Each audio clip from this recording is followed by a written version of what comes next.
어떻게 보면 좀 더 근본적인 치료라고 볼 수 있고 부작용도 거의 없습니다. 여기까지 봤을 때는 이런 생각이 드실 수 있어요. 뭐야, 그럼 완치가 가능한 치료제는 없다는 거야? 반은 맞고 반은 틀린 말이죠. 완치를 위해서는 약물 치료와 함께 환경을 개선을 하셔야 돼요. 안녕하세요, 귀코목은 닥터 찬찬 김호찬 원장입니다. 어제 저녁 식사 때 저희 아이가요 갑자기 재채기를 연속적으로 계속 하더라고요. 저희 아내가 한숨을 푹 쉬면서 당신 닮아서 그런가 봐 이렇게 얘기를 하던데, 사실 저도 어릴 때부터 알레르기 비염이 굉장히 많아서 이비인후과를 많이 다녔었습니다. 시험 기간에 코가 막혀서 집중도 안 되고요, 도서관에 가서 계속 훌쩍거려서 눈치도 많이 보였고 그런 기억이 많이 나는데요. 이비인후과 전문의가 돼서 이제 환자들 진료하고 깨닫게 되었습니다. 비염은 단순히 코만의 문제가 아니라는 걸요. 제가 약만 먹고 있었다는 게 얼마나 반쪽짜리 치료였는지 알게 되었습니다. 전 세계적으로 작게는 10%, 많게는 30%까지 우리나라만 해도 1,300만 명이 넘는 분들이 알레르기 질환으로 고생하고 있다는 사실 알고 계신가요? 특히 환절기인 4월과 9월에는요 이비인후과에 알레르기 비염 환자분들이 굉장히 많으세요. 아마도 이런 고민이 있으실 겁니다. 약을 먹어도 그때뿐이고 계속해서 증상이 나타나는데 도대체 비염은 완치가 될 수 있는 건가? 이렇게 말이죠. 앞서 말씀드린 것처럼 비염은 코에만 국한된 문제가 아닙니다. 코만 치료해서는 만성 비염의 굴레에서 벗어나시기가 힘드세요. 오늘은 이런 고민을 가진 여러분들 위해서 비염의 근본 원인부터 생활 속 효과적인 관리법까지 자세히 알려드리도록 하겠습니다. 여러분, 비염이라고 다 같은 비염이 아니에요. 환자분들께 비염이라는 단어를 말씀드리면 아마도 환자분들 머릿속에는 코 점막이 팅팅 불어있고 염증이 뻘겋게 있는 그런 코 점막을 상상하시게 되는 것 같습니다. 하지만 염증이 없는 비염도 있어요. 비염이라는 거는 말 그대로 코의 염증이지만 코가 막히거나 콧물이 나거나 재채기가 나거나 그런 코 증상들이 있는 질환들을 통칭해서 나타내는 용어라고 생각을 하시면 되겠어요. 비염은 크게 두 가지로 나뉩니다. 알레르기성 비염과 비알레르기성 비염으로 나뉘게 되거든요. 먼저 알레르기 비염부터 설명을 드리겠습니다. 이건 우리 몸의 면역 시스템이 과민 반응을 일으키는 건데요. 꽃가루, 진먼지, 진드기, 동물 털, 곰팡이 같은 것들이 알러지를 일으키는 가장 대표적인 물질이 되는 건데요. 이런 물질들을 상대로 우리 면역 체계가 과도하게 방어를 하는 게 알레르기 비염입니다. 맑은 콧물이 줄줄 흐르고 재채기를 많이 하고 눈과 코가 가렵고 이런 것들이 대표적인 증상이 될 수 있습니다. 이에 반해서 비알레르기성 비염은 특정 알레르기 물질이 아니라 따뜻한 데서 차가운 데로 나간다든지 차가운 데서 따뜻한 곳으로 들어온다든지 하는 온도 변화 혹은 비특이적인 자극, 예를 들자면 담배 연기라든지 매운 음식, 그런 것들에 대해서 반응을 나타내는 것이거든요. 환자분들이 주로 하시는 질문이 비염과 코감기를 어떻게 구별할 수 있는지 물어보시는 분들이 많으세요. 감기는 이제 감기 바이러스 때문에 생기는 거거든요. 보통은 1, 2주 정도면 이제 좋아지는 쪽으로 가죠. 그리고 코 증상뿐만 아니라 목이 아프다든지 열이 나거나 몸살 기운이 동반된다든지 콧물이 뒤로 갈수록 조금 누렇게 바뀐다든지 그런 증상들이 나타나는 경우가 많이 있고요. 반면에 알레르기 비염 같은 경우에는 보통은 비슷한 시즌에 나타나죠. 주로는 환절기가 되겠죠. 환자분들마다 차이는 있겠지만 같은 시즌에 반복적으로 나타난다. 열이나 목이 아프거나 그런 증상들이 없이 맑은 콧물이 나오고 특히 가려움증이 많이 포함된다면 알레르기 비염을 의심해보는 게 맞을 겁니다. 어쨌든 2주 이상 치료를 좀 해보시고 호전이 없다면 전문의 치료를 좀 고려해보시는 게 좋겠습니다. 방치를 하시게 되면 만성 비염으로 진행이 되거나 축농증이나 중이염 같은 여러 질환으로 이환될 수 있기 때문이에요.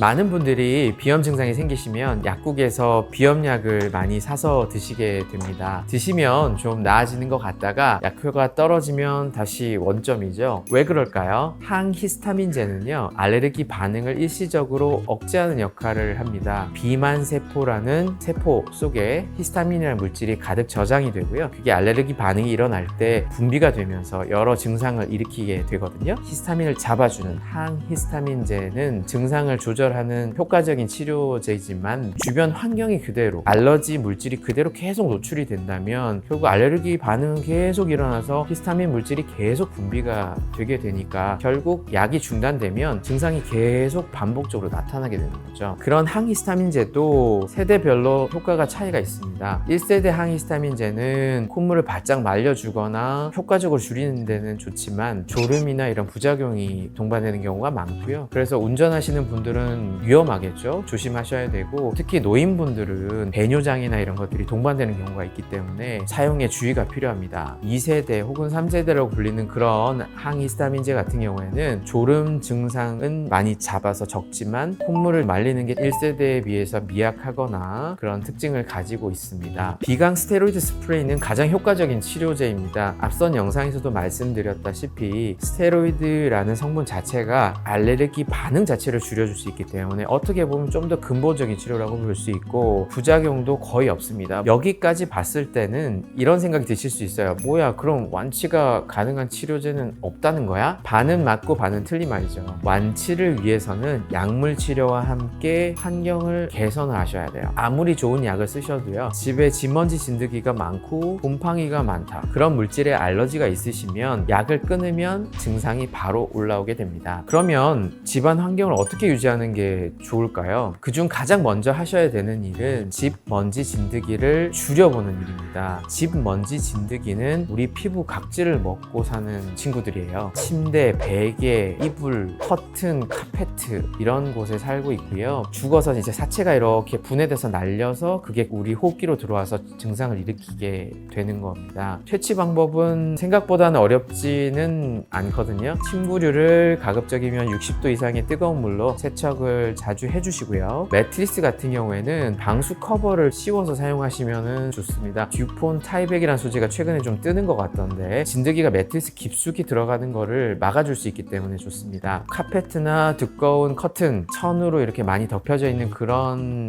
장식물들은 좀 치우시는 게 좋겠고요. 헤파 필터가 달린 청소기 같은 것들을 이용해서 자주 청소를 해주시고, 침구류 같은 거를 털어주는 그런 청소기들도 있더라고요. 그런 것들도 좀 활용을 해보시고, 또 습도 관리도 중요한데요. 습도가 60%를 넘으면 진드기나 곰팡이가 좀 많이 증가한다고 되어 있습니다. 보통은 40에서 50%를 유지하시는 것이 가장 좋습니다. 담배 연기는 정말 최악이에요. 본인이 피우지 않으셔도요, 가족이 피워서 간접 흡연을 하시는 경우에 코 점막이나 호흡기에 굉장한 자극을 줄 수 있거든요. 특히 천식이 같이 동반된 자녀가 있다면 자녀분들 위해서는 꼭 금연을 해주시는 게 좋겠습니다. 식염수 코 세척도 효과적인 치료 방법이 될 수 있어요. 코 속에 그런 알러지를 일으키는 여러 가지 물질이 붙어 있는 경우에 코 세척을 해주시면요, 그런 것들이 이제 잘 세척이 되겠죠. 그러면 점막의 알레르기 반응도 확연히 줄어들게 되고요, 코도 한결 시원함을 많이 느끼시게 될 수 있어요. 하실 때는 수돗물로 하지 마시고요, 생수나 정수기물을 이용해 주시면 좋겠고, 드시는 음식에 대해서 좀 말씀을 한번 드려보고 싶어요. 약만큼 중요한 게 음식이다, 음식이 치료제다, 뭐 이런 말씀도 들리고 있는데요. 특정 영양소가 비염 증상을 완화시킬 수 있습니다. 첫 번째로 이제 많이 알고 계시죠? 비타민 C인데요. 감귤이나 키위, 브로콜리, 파프리카 이런 데 많이 들어있고, 하루 1000mg 이상 섭취를 하시면 알레르기 증상이 감소한다는 연구 결과들이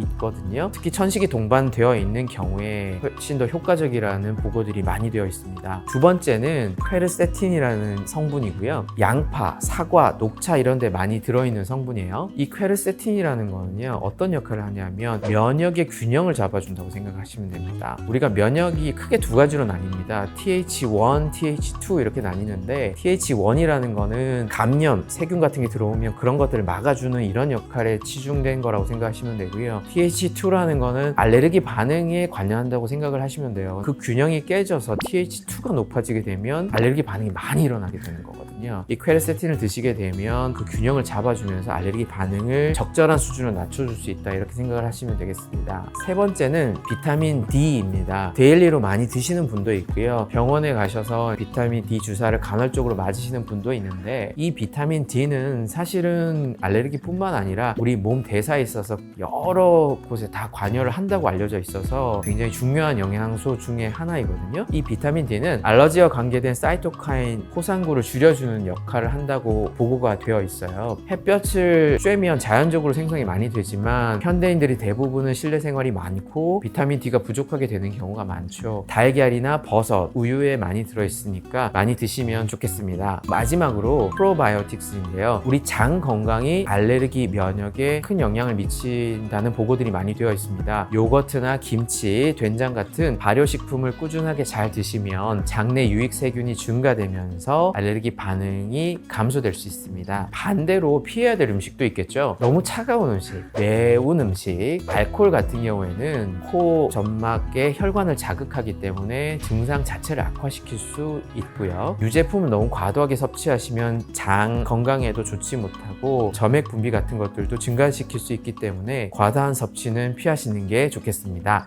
오늘 정말 중요한 내용들을 많이 다뤄왔는데요. 다시 한번 정리를 해드리자면 비염은 알레르기 비염과 비알레르기 비염으로 나뉘게 되고요. 감기와는 명확히 구별되어서 생각해 주시는 게 좋겠습니다. 약물 치료는 증상을 일시적으로 완화시킬 수 있지만 좀 더 근본적인 해결책을 원하신다면 반드시 환경 개선이 필요해요. 진먼지 진드기를 제거하거나 습도 관리, 식염수 세척 같은 방법들을 꾸준히 해주시면 약을 많이 쓰지 않더라도 증상 개선에 많이 도움이 될 수 있고요. 비타민 C나 퀘르세틴, 비타민 D 같은 그런 영양소를 풍부하게 잘 섭취해 주시면 건강에도 도움이 되지만 비염 증상 개선에 큰 도움이 될 수 있습니다. 제가 어린 시절부터 비염으로 고생했고 여러 고민을 했던 것처럼 여러분도 지금 많이 힘드신 상황이 있으실 건데요. 포기하지 마시고요. 저도 지금은 여러 환경 조절을 통해서 증상을 많이 컨트롤하고 있거든요. 저희 아이도 잘 관리하고 있습니다. 비염은 관리하시면 충분히 일상생활이 가능한 질환이에요. 오늘 알려드린 방법들을 하나씩 실천해 보시고요. 분명 큰 변화를 느끼실 수 있을 겁니다. 그래도 증상이 지속되거나 악화되신다면 전문의 진료를 받으시고 추가적인 치료를 받으시면 좋겠습니다. 대학병원급 전문 진료로 정확한 진단과 맞춤형 치료를 제공하고 있는 저희 서울 아산 이비인후과를 찾아주신다면 세심한 진료를 약속드리겠습니다. 건강한 호흡을 통해서 상쾌한 일상을 되찾아 드릴게요. 추가적으로 궁금하신 점 있으시면 댓글로 남겨주시고요. 지금까지 귀코목은 닥터 찬찬 김호찬 원장이었습니다. 감사합니다. 또 만나요.